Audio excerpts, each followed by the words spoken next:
ओम शांति। 19 सितंबर 2021 बाबा के अव्यक्त महावाक्य हैं। रिवाइज मुरली है 23 मार्च 1988 की। मुरली का सार है दिलाराम बाप के दिल तख्त जीत, दिलरुबा बच्चों की निशानियाँ। तो आज बाबा हमें जो बाबा के दिल तख्त को जीते हुए बच्चे हैं उनकी निशानियाँ सुना रहे हैं।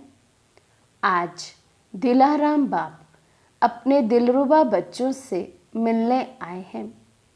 दिलाराम बाप के हर एक दिलरुबा अर्थात जिसके दिल में सदा दिलाराम की याद के मधुर साज स्वतः ही बजते रहते, ऐसे दिलरुबा दिलाराम बाप की दिल को अपने स्नेह के साज से जीतने वाले हैं। दिलाराम बाप भी ऐसे बच्चों के गुण गाते हैं। तो आज के दिल जीत सो स्वतः माया जीत जगत जीत है ही। बाबा का दिल जिन्होंने जीत लिया है, बाबा के दिल पर विराजमान है जो बच्चे, बाबा कहते वे स्वतः ही माया जीत और जगत जीत तो हो ही जाते हैं। उनके दिल की आवाज़ सदा एक दिलाराम बाबा के लिए ही होती है। तो बाबा कहते सदा उनके स्नेह के साज बजते रहते हैं। जैसे कोई हद के राज्य के तख्त को जीतते हैं, तो जीतना अर्थार्थ तख्त नशीन बनना, ऐसे जो बाप के दिल तख्त को जीत लेते हैं वे स्वतः ही सदा तख्त नशीन रहते हैं। उनके दिल में सदा बाप है और बाप की दिल में सदा ऐसा विजयी बच्चा है। ऐसे दिल जीत बच्चे श्वासों श्वास अर्थात हर सेकंड सिवाय बाप और सेवा के और कोई गीत नहीं गाते हैं। जो बाबा के दिल तख्त नशीन बच्चे हैं, बाबा कहते हैं उनके श्वास श्वास में एक बाबा ही समाया रहता है। बाबा और सेवा, बस इसके सिवाय और कोई संकल्प और कोई याद उन्हें नहीं होता। सदा एक ही गीत बजता कि मेरा बाबा और मैं बाप का। इसको कहते हैं दिलाराम बाप के दिल तख्त जीत दिलरुबा। बाप दादा हर एक दिलरुबा बच्चों के सदा मधुर साज सुनते रहते हैं कि भिन्न भिन्न साज है या एक ही साज है। कभी कोई अपनी कमज़ोरी के भी गीत गाते हैं और कभी बाप के बजाय अपने गीत भी गाते हैं। बाप की महिमा के साथ अपनी महिमा भी आप करते हैं। तो बच्चों की वैरायटी संकल्प बाबा अब हमें सुना रहे हैं। बाबा कहते कुछ बच्चे कैसे हैं, वे भिन्न भिन्न साज सुनाते रहते हैं बाबा को। कभी अपनी कमज़ोरी के गीत गाते हैं, कभी बाबा की महिमा गाने के बदले अपनी ही महिमा गाते रहते हैं, और कोई कोई बाबा की महिमा के साथ साथ अपनी भी महिमा गाते रहते हैं। बाप में आप हैं अर्थात बाप की महिमा में आपकी महिमा है ही, क्योंकि हम सबको ऐसा बनाने वाला कौन है, शिव बाबा। और यदि हम उनकी महिमा करते हैं तो उसमें हमारी महिमा तो ऑटोमेटिकली हो जाती है। तो हमें अपने नाम मान शान की अपनी महिमा सुनना ये अच्छा नहीं लगना चाहिए और आदत भी नहीं होनी चाहिए कि केवल बाप और बाप ही हमारे मन वचन कर्म से नज़र आए, उसी में हमारी ऑटोमेटिक महिमा हो जाती है। तो बाबा कहते यथार्थ साज बाप के गीत गाना ही श्रेष्ठ साज है। जो दिल तख्त जीत बच्चे हैं उनके हर कदम में, दृष्टि में, बोल में, संबंध संपर्क में हर एक को बाप ही दिखाई देगा। चाहे मुख उसका हो लेकिन शक्तिशाली स्नेह भरे बोल स्वतः ही बाप को प्रत्यक्ष करेंगे कि ये बोल आत्मा के नहीं हैं।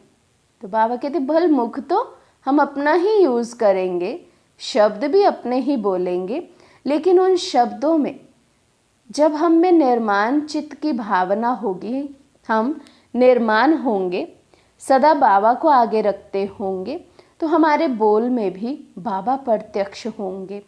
वो शक्ति, वो स्नेह ऑटोमेटिकली प्रत्यक्ष होगा। लेकिन श्रेष्ठ अथॉरिटी अर्थात सर्वशक्तिमान के बोल हैं। तब बाबा कहते हैं ऐसा हर आत्मा को हमसे अनुभव होगा कि ये इनके बोल नहीं हैं, ये साधारण बोल नहीं हैं, ये तो सर्वशक्तिमान के बोल है। इनके दृष्टि की रूहानियत रूहों को बाप की अनुभूति कराने वाली है। इनके कदम में परमात्म श्रेष्ठ मत के कदम हैं। ये साधारण व्यक्ति नहीं, लेकिन अव्यक्त फरिश्ते हैं। ऐसी अनुभूति कराने वाले को कहते हैं दिल जीत सो जगत जीत। तो बाबा निशानियाँ सुना रहे हैं, तो हम अपने को चेक करें।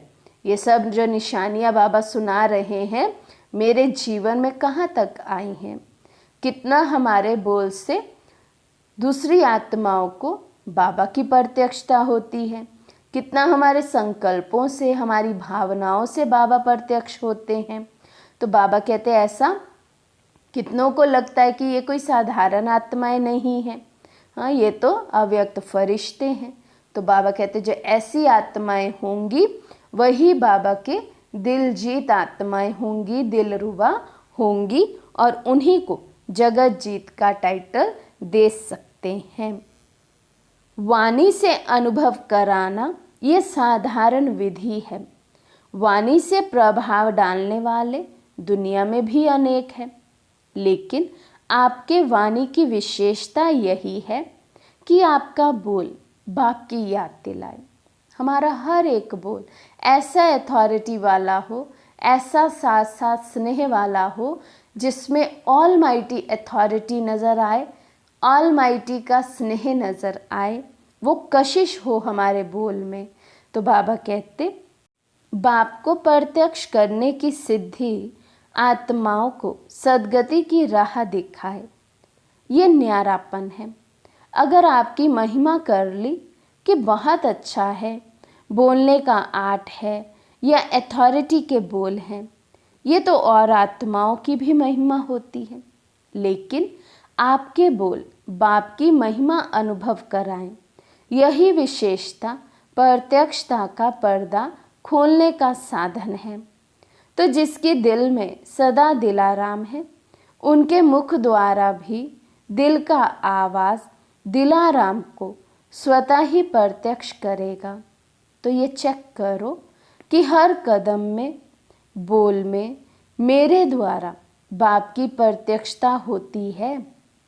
मेरे बोल बाप से संबंध जोड़ने वाला बोल है। हमारा हर एक बोल दूसरी आत्माओं का संबंध बाबा से जोड़ दे। इतना शक्तिशाली बोल हो, इतना बाबा की याद से भरा हुआ बोल हो, और वो होगा उनका जो बाबा कहते हर एक सेकंड श्वासों श्वास बाबा की याद में रहे। क्योंकि अभी लास्ट सेवा का पाठ ही है प्रत्यक्षता का झंडा लहराना। मेरा हर कर्म श्रेष्ठ कर्म की गति सुनाने वाले बाप को प्रत्यक्ष करने वाला है। बाबा कहते चेक करो, संकल्प चेक करो, वाणी चेक करो, कर्म चेक करो। क्या हर एक कर्म इतना श्रेष्ठ है जो दूसरी आत्माओं को भगवान की याद दिला दे? जिसके दिल में सदा बाप है वे स्वतः ही सन शोज फादर अर्थात बाप को प्रत्यक्ष करने वाला बच्चा। ये करने वाला समीप अर्थात समान बच्चा है।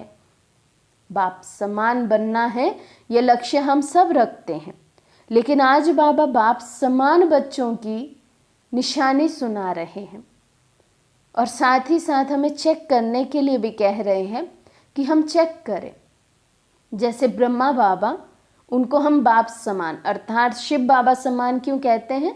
क्योंकि उनके हर संकल्प में, वाणी में, कर्म में बाबा ही बाबा समाये हुए थे। इसीलिए भल कितना भी साधारण और छोटा सा कॉमन सा भी कार्य बाबा करते थे, लेकिन उनकी स्थिति इतनी ऊंच होती थी, बाबा की याद इतनी पावरफुल होती थी कि उनसे दिव्य साक्षात्कार हो जाते थे। उनको ऐसा बनाने वाला कौन? वो प्रत्यक्ष हो जाते थे। तो ऐसे ही बाबा कहते हैं कि हम बच्चे भी अपने आप को चेक करें। मन, वाणी, कर्म से यहाँ पर हम जितना बाबा के समीप होंगे उतना ही हम लास्ट में बाप समान अवस्था को प्राप्त होंगे। तो बाबा कहते चारों ओर अभी ये आवाज़ गूंजे कि हमारा बाबा, ब्रह्मा कुमारियों का बाबा नहीं, हमारा बाबा। जब ये आवाज़ गूंजेगा तभी स्वीट होम का गेट खुलेगा, क्योंकि जब हमारा बाबा कहे तब मुक्ति का वर्षा मिले। और आपके व बाप के साथ साथ चाहे बाराती बन के चले, लेकिन सबको वापस जाना ही है, ले ही जाना है। हमारा बाबा आ गया। कम से कम ये आवाज़ कानों से सुनने, बुद्धि से जानने के अधिकारी तो बने। बाबा कहते जिनको भी आप संदेश देते हो, कम से कम उनके मुख से इतना तो निकलवाओ, ऐसा संदेश तो दो, ऐसा ईश्वरीय शुद्ध स्नेह तो दो कि उनको ये नहीं लगे कि आपका बाबा है। वो ये तो कहें कम से कम कि हमारा बाबा आ गया। मुक्ति का भी वर्षा बाबा कहते तब मिलेगा सब आत्माओं को, जब आत्माएं ये स्वीकार करेंगी कि हमारा बाबा आ गया और हमें घर ले जाने आया है, हमें मुक्ति देने आया है, मुक्ति में ले जाने आया है। तो जब तक सभी आत्माएं मेरा बाबा, हमारा बाबा नहीं कहेंगे, तब तक बाबा कहते मुक्ति का वर्षा भी नहीं पा सकते। तो कम से कम इतनी सेवा तो हम करें, बाप को इतना तो प्रत्यक्ष करें।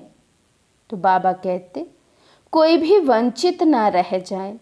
विश्व का बाप है तो विश्व की आत्माओं को इतनी अंजलि तो देनी है ना। आपने सागर को हप किया, लेकिन वे एक बूंद के प्यास से, उन्हों को बूंद तो प्राप्त कराएंगे ना। इसके लिए क्या करना पड़े? हर कदम, हर बोल बाप को प्रत्यक्ष करने वाले हो, तब ये आवाज़ गूंजेगा। तो ऐसे बाप को प्रत्यक्ष करने वाले बच्चों को ही दिलाराम के दिलरुबा कहते हैं, जिसकी दिल से एक ही बाप के साज बजते हैं। तो ऐसे दिलरुबा बने हो ना? बाबा पूछ रहे हैं। हम अपने आप को चेक करें और बाबा को इसका आंसर दें, क्या हम ऐसे दिलरुबा बने हैं? ऐसे हम अपने मन, वचन, कर्म से बाप को प्रत्यक्ष करने वाले, बाप के समीप रहकर बाप समान बनने वाले बने हैं। बाबा कहते एक गीत गाओ तो दूसरे गीत स्वतः ही समाप्त हो जाएंगे। सिर्फ 2 शब्दों में खुशखबरी सुनाओ। कौन से 2 शब्द? ओके, ओ और के। रूह रिहान करो और गीत सुनाने के लिए टाइम ना दो ना लो। बाबा कहते और कोई गीत नहीं गाओ, और कोई बातें नहीं करो, और कुछ नहीं करो, एक ही गीत गाओ 2 शब्दों का, ओके। खुशखबरी सुनाने में समय नहीं लगता है, लेकिन राम कथा सुनाने में टाइम लगता है। किसी को खुशखबरी कुछ सुनानी होगी तो 2 सेकंड में ही वो बात खत्म हो जाती है ना, खुशखबरी सुना देते हैं हम। लेकिन राम कथा ही सुनाने बैठ जाएंगे तब तो बहुत समय लगेगा। तो इसलिए बाबा कहते हैं सब आत्माओं तक कम से कम इतना संदेश तो पहुंचाओ। बाबा आया है, बाबा राजधानी स्थापन कर रहे हैं, बाबा हम सबको वापस ले जाने आए हैं, बाबा मुक्ति, जीवन मुक्ति का वर्षा देने आए हैं। और सबसे बड़ी बात आज बाबा ने कही, सब आत्माओं के अंदर से ये तो निकले कि हमारा बाबा आया है। बाबा कहते ये खुशखबरी तो दो, बाकी ज्ञान की डिटेल तो वो भी बाबा अब कहते राम कथा हो गई सारी। बाप दादा ऐसी बातों को राम कथा कहते हैं, कृष्ण कथा नहीं कहते। ये 14 कला वालों की कथा है, 16 कला वालों की नहीं। राम कथा करने वाले तो नहीं हो ना। तो बाबा कहते राम कथा करने वाले तो नहीं हो ना, बस महिमा में ही लगे रहे ऐसे तो नहीं हो, सिर्फ मुख से सुनाने वाले तो नहीं हो, अपने अंदर कुछ धारणा ही ना हो, या फिर थोड़ी सी सेवा करके थोड़ी सी धारणाएं मर्यादाओं पर चलकर अपनी महिमा ही करते रहें। तो ऐसे नहीं। बाबा कहते ये सब किसकी निशानियां हैं? 14 कला वालों की। जो 16 कला संपन्न संपूर्ण होंगे, बाबा कहते उनको तो बहुत पुरुषार्थ करना है, अंत तक सेवा करते रहना है, अंत तक उनको जिगरी ये रहेगा मुझे बाबा का संदेश हर आत्मा तक पहुंचाना है और बाप समान बनना ही है। तो बाबा कहते अभी सेवा बहुत रही हुई है, अभी किया ही क्या है? बाबा कहते जो तुम अपनी महिमा करते हो, हमने बहुत सेवा कर ली, बहुत करके देख लिया। बाबा कहते क्या किया? अभी तो कुछ भी नहीं किया, अभी तो इतनी सेवा रही हुई है। कितनी आत्माएं हैं पूरे विश्व में जिनको अभी तक संस्था का भी पता नहीं है। शिव बाबा को तो पता होगा ही नहीं जब तक संस्था का भी पता नहीं है। भगवान इस धरा पर आए हैं ये पता ही नहीं है, भगवान कौन है, हम कौन है ये भी पता नहीं है। तो बाबा कहते आप कैसे बच्चे निश्चिंत रह सकते कि हमने बहुत सेवा कर ली, अभी तो कुछ भी नहीं किया। सोचो 550 करोड़ आत्माएं हैं, कम से कम एक बूंद ही दो, लेकिन देना तो है ना। चाहे आपके भगत बने, चाहे आपकी प्रजा बने, देवता बनेंगे तो भी देना ही है। भक्ति में देव बन के पूजे जाएंगे ना, तो देंगे तब तो देवता समझ पूजेंगे। बाबा कहते भगत आत्माएं भी तो यहीं से बनानी है। यहाँ आपने किसी को कुछ दिया होगा तब तो वो भक्ति में आपको पूजेगा, देवता मानेगा, देवता माना देने वाला। तो जिसको दिया होगा कुछ वो आपको देवता रूप में पूजेगा, वो आपका भगत बनेगा। तो देना क्या है? बाप का संदेश देना है, और ऐसा देना है कि उसके अंदर से भी निकले कि मेरा बाबा आ गया। तो बाबा कहते तो देंगे तब तो देवता समझ पूजेंगे, प्रजा भी तब मानेगी जब कोई प्राप्ति होगी। आपकी प्रजा भी तब आपको मान्यता देगी, तब आपका रिगार्ड करेगी, और तब प्रजा बनेगी जब आप देंगे किसी को कुछ। जिसको भी हम बाबा का संदेश देते हैं तो वो या तो प्रजा बनेगी या फिर भगत बनेंगे। और अगर रॉयल फैमिली में भी बने, हमारे साथी सहयोगी भी बने, तो भी जब देंगे तब तो कोई कुछ बनेगा ना। जब किसी को संदेश ही नहीं देंगे, किसी तक मैसेज ही पहुंचाएंगे नहीं, सेवा ही नहीं करेंगे, तो बाबा कहते ये कुछ भी बनेगा नहीं, ना प्रजा बनेगी ना भगत बनेंगे। हम सोचते रहे नहीं मनसा सेवा द्वारा ही हम सारी सेवा करेंगे, बाबा कहते हैं ऐसा भी नहीं है। वाचा सेवा भी अपना इम्पोर्टेंस रखती है। वाचा द्वारा भी यदि सेवा नहीं की, यदि हमने किसी को संदेश नहीं दिया, तो भी हम बड़े राजा नहीं बन पाएंगे। तो बाबा कहते भक्ति में देव बन के पूजे जाएंगे ना, तो देंगे तब तो देवता समझ पूजेंगे, प्रजा भी तब मानेगी जब कोई प्राप्ति होगी। ऐसे ही कैसे मानेगी कि आप माता पिता हो, राजा भी माता पिता ही है। दोनों ही रीति से दाता के बच्चे दाता बन देना है। तो चाहे प्रजा बनानी हो या भगत बनाने हो, बाबा कहते देंगे तब तो कुछ आप बनेंगे, लेकिन देते हुए दाता की याद दिलानी है, अपने साथ नहीं जोड़ना है। ज्ञान सुना रहे हैं, ज्ञान समझा रहे हैं, और अपने साथ ही केवल देहधारी के साथ ही जोड़ लिया, वो भी पाप कर्म गिना जाएगा। जोड़ना किसके साथ है? बाबा के साथ। याद किसकी आनी चाहिए? बाबा की आनी चाहिए। हमारी याद नहीं आए किसी को।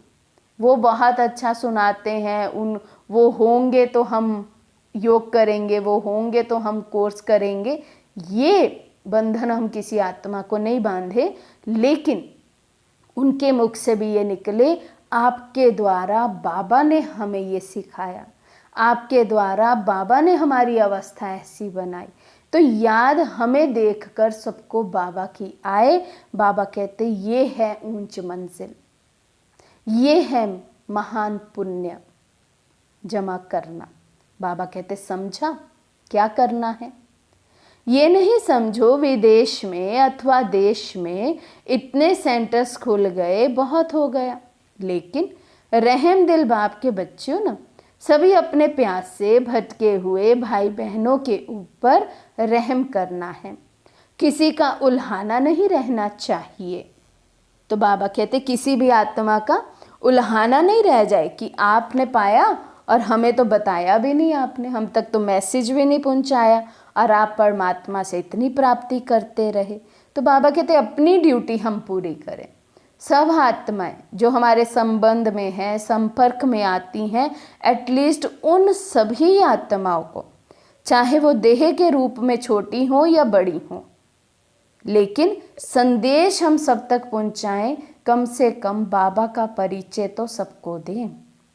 विदेश से भी बहुत आशिक आ गए हैं, जब बहुत आते हैं तो बांटना तो पड़ेगा ना, समय भी बांटना पड़े। रात को दिन तो बनाते ही हैं, और क्या करेंगे? रात भी मधुबन में जाके कैसे हो जाता है जैसे दिन है। विशेष जब बाबा आते हैं तो बाबा कहते हैं रात को भी दिन बना दिया, क्योंकि पहले तो बाबा पूरी पूरी रात बाबा बच्चों से मिलन मनाते थे, बैठे रहते थे, बात करते रहते थे बच्चों से। तो बाबा कहते हैं रात को दिन बना दिया, अभी और क्या करेंगे? इसमें भी महादानी बनो। बाप का स्नेह नंबरवार होते भी सबसे नंबर 1 है। कभी भी ये नहीं समझना कि मेरे से बाप का प्यार कम है और किसी से ज़्यादा है, नहीं, सबसे ज़्यादा है। मुख के बोल में कभी किसी से ज़्यादा भी बोल लेते हैं, कभी कम भी होता है। पर्सनल मुलाकात होती है तो बाबा कहते किसी से मैं कम बात करता हूँ, किसी से अधिक बात करता हूँ, लेकिन बात करने के टाइम पर, ड्यूरेशन पर ये डिपेंड नहीं करता कि मुझे किससे ज़्यादा प्यार है और किससे कम प्यार है। बाबा कहते मेरा प्यार नंबर 1 प्यार है सभी के लिए, सभी से मुझे सबसे अधिक प्यार है। तो बाबा कहते लेकिन दिल का प्यार बोल में नहीं बंटता है। बाप की नज़रों में हर एक बच्चा नंबर 1 है। अभी नंबर आउट कहाँ हुए हैं? जब तक आउट हो तब तक हर एक नंबर 1 है, कोई भी नंबर 1 हो सकता है। सुनाया ना, नंबर 1 तो ब्रह्मा सदा है ही, लेकिन फर्स्ट डिवीज़न बाप के साथ फर्स्ट नंबर में आना अर्थात फर्स्ट डिवीज़न। भल ब्रह्मा बाबा का नंबर फिक्स है, नंबर 1 की आत्मा है, वो श्री कृष्ण बनने वाले, लेकिन बाबा कहते श्री कृष्ण भी अकेले थोड़े ना आएंगे, उनके साथ आने वाली आत्माएं जो होंगी वो भी नंबर 1 की आत्माएं ही गिनी जाएंगी, फर्स्ट डिवीज़न की आत्माएं गिनी जाएंगी। तो बाबा कहते वहाँ तक तो आओ, वो सीट तो सबके लिए खाली है। भल ब्रह्मा बाबा वाली सीट नंबर 1, कृष्ण वाली सीट फुल है, उसका पहले से ही पता है कौन बनने वाला है, लेकिन उसके साथ वाली तो सब सीट्स खाली हैं। बाबा कहते पुरुषार्थ करो और फर्स्ट डिवीज़न में आ जाओ। तो बाबा कहते उन्हों को भी नंबर 1 कहेंगे। तो जब तक फाइनल रिजल्ट आउट नहीं हुई है तब तक बाप दादा चाहे जानते भी हैं कि वर्तमान समय के प्रमाण लास्ट हैं, लेकिन फिर भी लास्ट नहीं समझते हैं। कभी भी लास्ट सो फास्ट बन सकता है, मार्जिन है ना। बाबा कहते भल अभी आने वाला लगता है, ये तो अभी अभी आया है, ये कैसे आगे जा सकता है, ये कैसे नंबर आगे लेगा। लेकिन बाबा कहते नहीं, अभी आने वाला भी यदि ऐसा कुछ पुरुषार्थ करे, अपने पर मेहनत करे, अटेंशन रखें, वो भी नंबर आगे ले सकता है। कभी कभी क्या होता है, जो बहुत तेज चलते हैं वे नज़दीक पहुंचने पर थक जाते हैं तो रुक जाते हैं, और जो धीरे धीरे चलते हैं, कभी रुकते नहीं, तरीके से चलते हैं, तो वे पहुंच जाते हैं। इसलिए अभी बाप की नज़र में सब नंबर 1 है। तो आज बाबा खुशखबरी सुना रहे हैं। हम अभी तक बाप की नज़रों में हम सब नंबर 1 हैं। भल बाबा तो हमारा भविष्य भी जानते हैं, कौन बच्चा क्या बनने वाला है, लेकिन फिर भी बाबा इतनी मार्जिन हमें देते हैं, इतना हमारा हौसला बढ़ाते हैं, हमारे जीवन में उमंग उत्साह लेकर आते हैं कि बच्चे अभी तुम सब मेरे लिए नंबर 1 हो। जो भी मेहनत करे वो आगे आ सकता है, कोई सीट फिक्स नहीं। अभी फर्स्ट डिवीज़न में तुम भी आ सकते हो।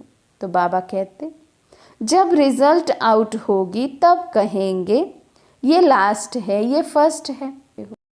अभी नहीं कह सकते, इसलिए सिर्फ अपने में निश्चय रख उड़ते चलो। बाप दादा का आगे उड़ाने का दिल का प्यार सभी में है। बाबा की तो दिल की चाहना है मेरे सब बच्चे आगे से आगे उड़ते चले जाएं। कभी 2 शब्द किसी से कम बोला तो कम प्यार नहीं है। दिल में भी बाप के प्यार की श्रेष्ठ शुभ कामनाएं सदा भरी हुई हैं। 2 बोल भी कहते उड़ते चलो, तो इसमें भी प्यार का सागर समाया हुआ है।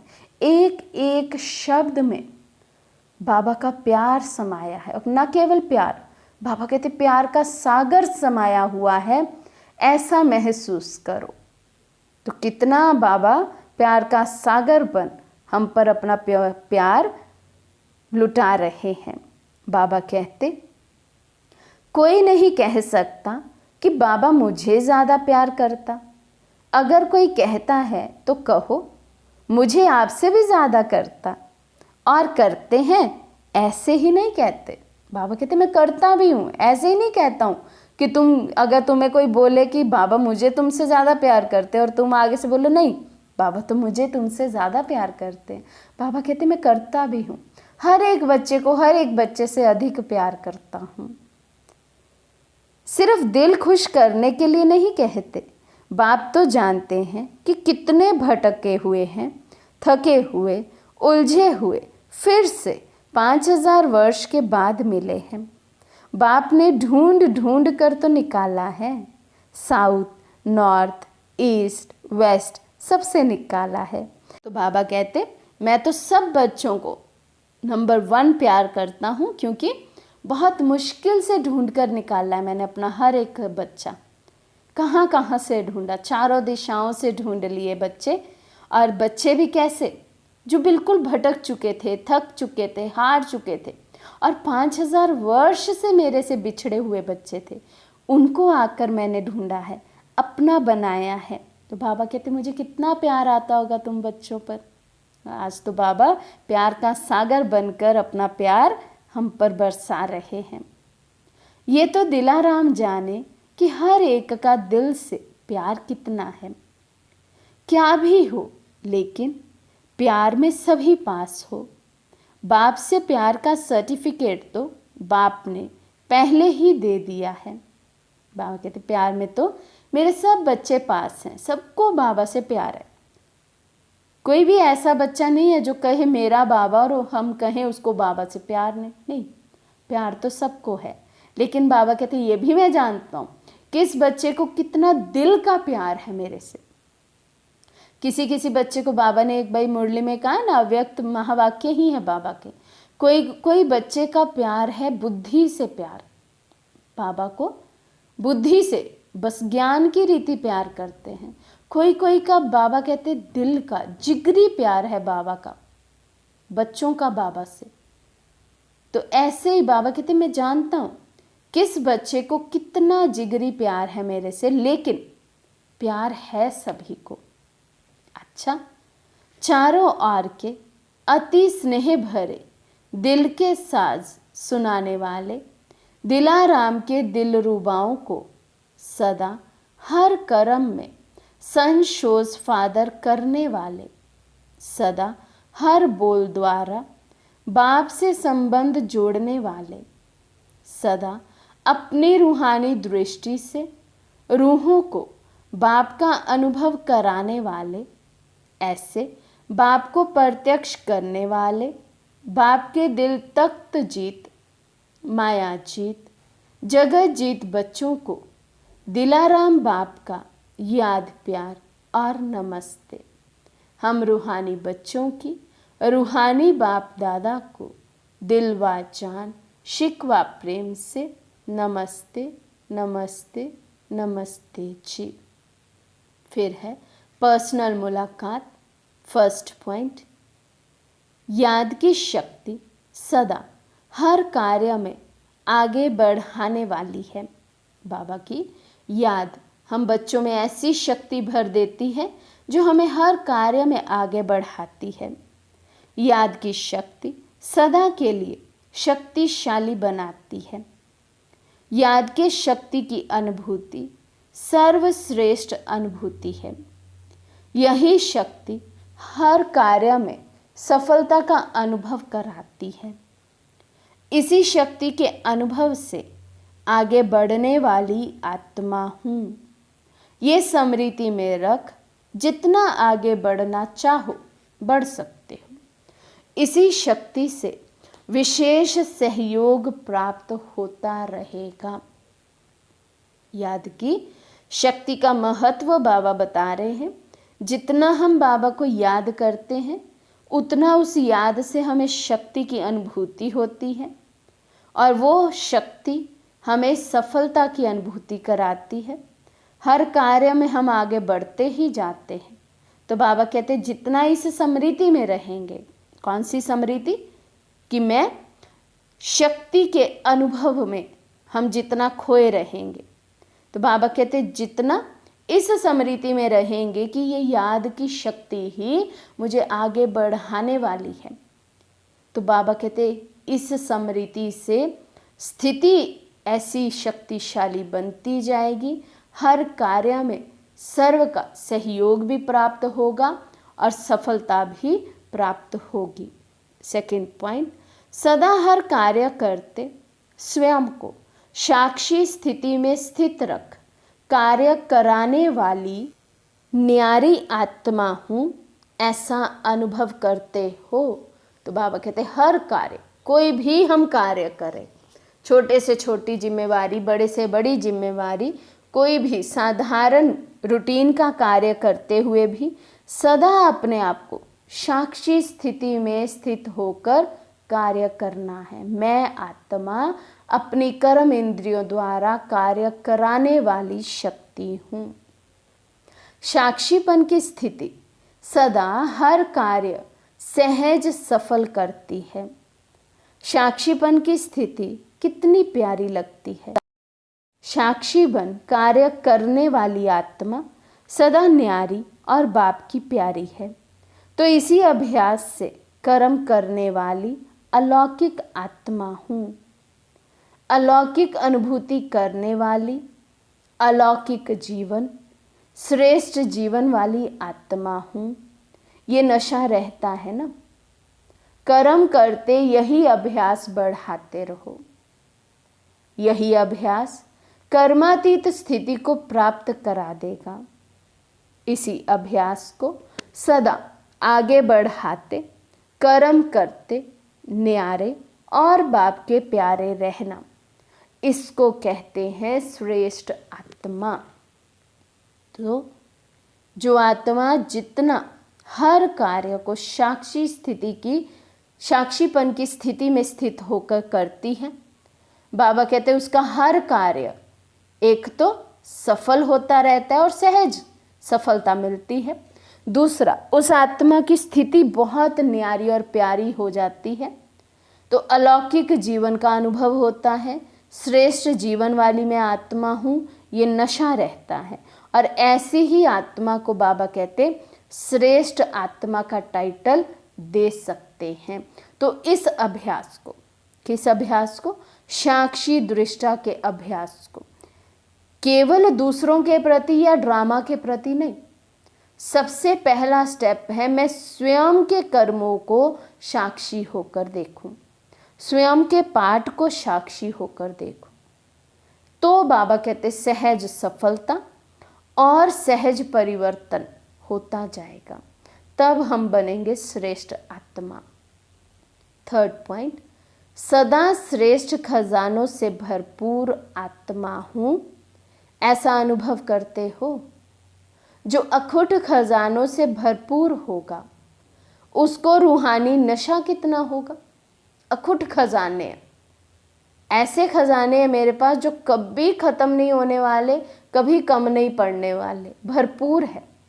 तो बाबा कहते हैं जिस आत्मा को ये स्मृति रहेगी उसको कितना नशा रहेगा। सदा सर्व खजानों से भरपूर हूँ, इस रूहानी खुशी से आगे बढ़ते चलो।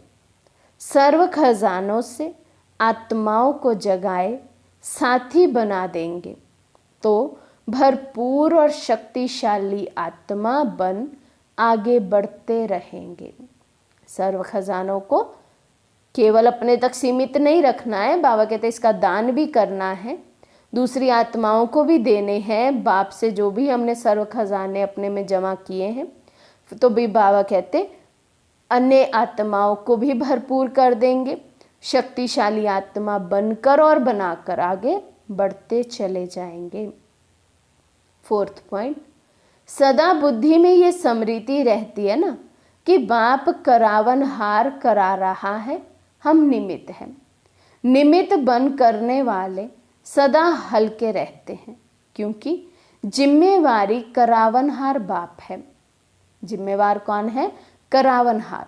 तो बाबा कहते जो इस स्मृति में रहते हैं वो स्वयं हल्के रहेंगे कि करने वाला कौन है, कराने वाला कौन है, वो मालिक बैठा है, बाबा बैठा है कराने वाला।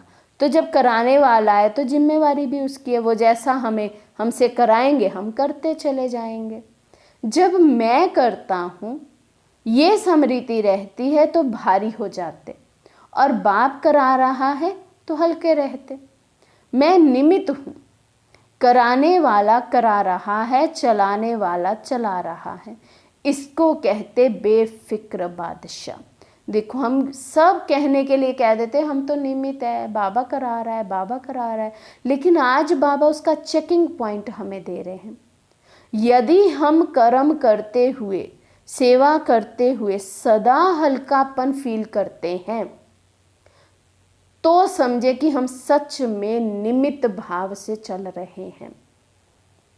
यदि कोई भी भल हम घर गृहस्थ का कार्य कर रहे हैं या हम कोई सेवा कर रहे हैं, कैसा भी कार्य करते अगर रिंचक मात्र थोड़ा सा भी मुझे भारीपन फील होता है तो समझना निमित्तपन की कमी है। मैं का भाव, मैं का भान और अभिमान उस कार्य में है, इसलिए मुझे भारीपन है, इसलिए मैं बेफिक्र बादशाह नहीं हूँ। तो बेफिक्र बादशाह की निशानी बाबा ने बताई, निमित्त भाव की बाबा ने निशानी बताई। वे सदा हल्के रहते हैं, जिन्हें अंदर से ये याद रहता है करावनहार बाप है, मैं निमित्त हूँ। तो करावनहार करा रहा है, इसी विधि से सदा आगे बढ़ते रहो। फिफ्थ पॉइंट, बाप की छत्र छाया में रहने वाली श्रेष्ठ आत्मा हूँ, यही अनुभूति होती है। जो अभी छत्र छाया में रहते हैं वही छत्रधारी बनते हैं। जो अभी जितना बाबा की छत्र छाया में रहते, अर्थात याद में रहते, इस नशे में रहते कि मैं परमात्म छत्र छाया में पल रहा हूँ, बाबा कहते वही छत्रधारी अर्थात बड़े से बड़ा राजा बनते हैं। तो छत्र छाया में रहने वाली भाग्यवान आत्मा हूँ, ये खुशी रहती है ना।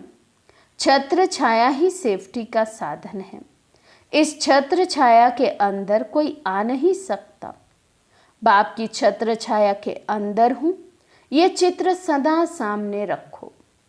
बाबा कहते जब आप बाबा की छत्र छाया में हैं तो उस छत्र छाया में किसी भी तरह की कोई नेगेटिविटी, कोई माया प्रवेश नहीं कर सकती है। इसलिए बाबा कहते सदा ये चित्र सामने रखो, मैं आत्मा बाबा की छत्र छाया में पलने वाली भाग्यवान आत्मा हूँ। सिक्स्थ पॉइंट, सदा अपना रूहानी फरिश्ता स्वरूप स्मृति में रहता है। जितने भी क्वेश्चन बाबा पूछ रहे हैं उनको हम चेक ज़रूर करें और फिर बाबा को उत्तर दें। बाबा कहते ब्राह्मण सो फरिश्ता, फरिश्ता सो देवता। ये पहेली हल कर ली है ना, पहेलियां हल करना आता है। सेकंड में ब्राह्मण सो देवता, देवता सो चक्र लगाते ब्राह्मण फिर देवता। स्वदर्शन चक्र की बाबा बात कर रहे हैं, स्मृति में रहता है। तो हम सो हम की पहेली सदा बुद्धि में रहती है। जो पहेली हल करते उन्हें ही प्राइज मिलती है। तो प्राइज मिली है ना, जो अभी मिली है वे भविष्य में भी नहीं मिलेगी। जो प्राइज अभी हमें बाबा से मिलती है ये संगम युग पर, बाबा कहते वो तो सतयुग में भी नहीं मिलेगी।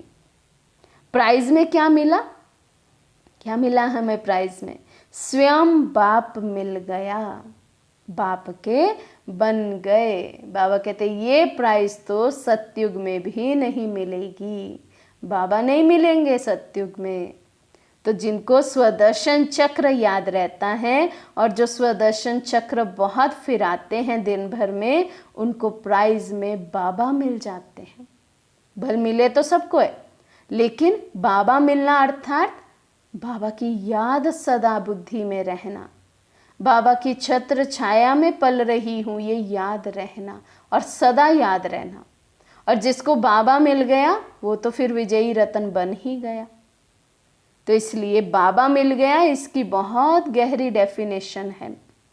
भल कहने में सब कहते हैं मुझे बाबा मिल गया, बाबा ने मुझे ढूंढ लिया, लेकिन सही रीति बाबा जिसको मिला, बाबा कहते ऐसे लाल फिर मेरे छुपे नहीं रह सकते, उनका नशा सिर चढ़कर बोलता है। तो हम अपने को चेक करें, क्या बाबा मुझे मिला है? क्या वो नशा मुझे रहता है कि हाँ बाबा मुझे मिला है? तो बाबा कहते भविष्य की राजाई के आगे ये प्राप्ति कितना ऊंची है। तो सदा प्राइज लेने वाली श्रेष्ठ आत्मा हूँ, इसी नशे और खुशी में सदा आगे बढ़ते रहो। पहेली और प्राइज दोनों स्मृति में सदा रहे तो आगे स्वतः बढ़ते रहेंगे। 7th पॉइंट, सदा दृढ़ता सफलता की चाबी है। इस विधि से वृद्धि को प्राप्त करने वाली श्रेष्ठ आत्मा हूँ, ऐसा अनुभव होता है ना। क्या स्लोगन याद दिला रहे बाबा? दृढ़ता सफलता की चाबी है। जहाँ मुझ आत्मा ने दृढ़ता कर ली, मान लो किसी बच्चे का अमृत वेला पक्का नहीं है, कभी होता है कभी नहीं होता है, कभी कर लिया, कभी नींद में कर लिया, कभी नशे में किया, कभी मौलाई मस्ती में किया तो कभी नींद की मस्ती में किया। अगर वो आत्मा दृढ़ता से संकल्प कर ले, प्रतिज्ञा कर ले बाबा के सामने और उस प्रतिज्ञा को दृढ़ता से रोज अपनाए, तो बाबा कहते सफलता हुई पड़ी है। दृढ़ता ही सफलता की चाबी है। कोई भी नियम मर्यादा हमसे बार बार भंग हो रही है, यदि हम दृढ़ता से उसको एक बार कर लें, दृढ़ संकल्प कर लें, तो सफलता हुई पड़ी है। तो बाबा कहते दृढ़ संकल्प की विशेषता कार्य में सहज सफल बनाए विशेष आत्मा बना देती है। और कोई भी कार्य में जब विशेष आत्मा बनते हैं तो सबकी दुआएं स्वतः ही मिलती है। स्थूल में कोई दुआएं नहीं देता, लेकिन ये सूक्ष्म है जिससे आत्मा में शक्ति भरती है और स्व उन्नति में सहज सफलता प्राप्त होती है। तो सदा दृढ़ता की महानता से सफलता को प्राप्त करने वाली और सर्व की दुआएं लेने वाली श्रेष्ठ आत्मा हूँ, इस स्मृति से आगे बढ़ते चलो। तो हर पॉइंट में आज बाबा ने लास्ट में हमें कहा आगे बढ़ते चलो, आगे बढ़ते चलो। तो कितनी बार आज बाबा ने हमें बढ़ते चलो का ही वरदान दे दिया। अब अगर हम इसी को दृढ़ता से अपना लें कि हर श्रेष्ठ संकल्प, हर श्रेष्ठ वाणी, हर श्रेष्ठ कर्म में बाबा ने मुझे वरदान दे दिया, सदा आगे बढ़ते चलो। तो मैं कितना आगे बढ़ सकता हूँ, फर्स्ट डिवीज़न तक भी पहुँच सकते हैं। बाबा ने कहा हर बच्चे के लिए मार्जिन है, मेहनत करो और पाओ, जो करेगा सो पाएगा। अच्छा, आज का वरदान है, रूहानियत की खुशबू के आधार पर सर्व को परमात्म संदेश देने वाले विश्व कल्याणकारी भव। रूहानियत की खुशबू के आधार पर सर्व को परमात्म संदेश देने वाले विश्व कल्याणकारी भव। रूहानियत की सर्व शक्तियाँ स्वयं में धारण कर लो तो रूहानियत की खुशबू सहज ही अनेक आत्माओं को अपने तरफ आकर्षित करेगी। जैसे मनसा शक्ति से प्रकृति को तमो प्रधान से सतो प्रधान बनाते हो, वैसे अन्य विश्व की आत्माएं जो आप लोगों के आगे नहीं आ सकेंगी, उनको दूर रहते हुए भी आप रूहानियत की शक्ति से बाप का परिचय व मुख्य संदेश दे सकेंगे। ये सूक्ष्म मशीनरी जब तेज करो तब अनेक तड़फती हुई आत्माओं को अंजलि मिलेगी और आप विश्व कल्याणकारी कहलाएंगे। स्लोगन, अपने पास शुद्ध व श्रेष्ठ संकल्प इमर्ज रखो तो व्यर्थ स्वतः मर्ज हो जाएंगे। अपने पास शुद्ध व श्रेष्ठ संकल्प इमर्ज रखो तो व्यर्थ स्वतः मर्ज हो जाएंगे। अच्छा, ओम शांति।